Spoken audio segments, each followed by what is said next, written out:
Way brother, কি হলো? তো মেজাজটা খাট্টা হয়ে গেল কেন?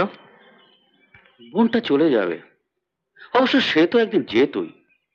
এ মনে হচ্ছে একেবারেই গেল। মানে? ও তুমি বুঝবে না।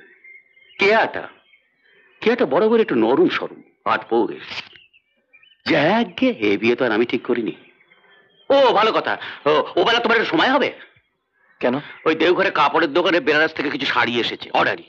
তো মেজকা বলছিল। থাক, মেজকা কি বলছিল তা নিয়ে তোমায় মাথা ঘামাতে হবে না। এসেই তো থেবড়ে বসে পড়েছো। ফর্সা যে হয় না সাদে, ও হে না থাক। কি হলো? না থাক। না না থাকবে কেন, কি বলছিল বলো না। আরে দূর, দেখছিস না আজকালকার ছোকরা সব কি বলবার কি মানে করে নেবে। হয়তো বলবে কেন আমি কি আপনার বাড়ির চাকর?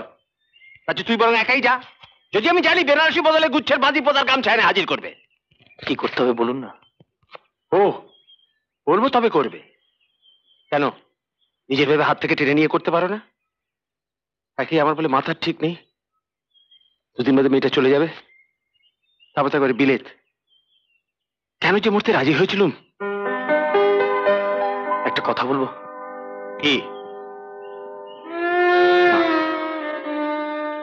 থাক। আমার মেয়েকে তো তুমি দেখেছো, টুদে আলতায় রং। অন্যদিকে বেঁচে 10, 20, 50 খানা কোনো পরোয়া নেই, পড়লে যেন দুর্গা ঠাকুর অব্দি হার মেনে যায়। তাই দিয়ে ওকে সাজিয়ে তারপর আমি ওর সারা গা সোনা দিয়ে মুড়ে দেবো। ভালো করে, তোমার দাদা বৌদির কি খবর? আসছে কবে? লিখেছেন দেরি হবে, শরীরটা নাকি। তাই বলে তুমি আবার বিয়ের আগে শর্টকাচ্ছ না তো?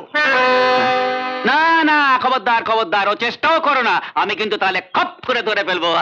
আরে বিয়ে বলে কথা, তুমি থাকলে কত বড় ভরসা। কি বেচকা? তাছাড়া করো তো মুরগির ব্যবসা, তার আবার অত কি হে? চলে চল।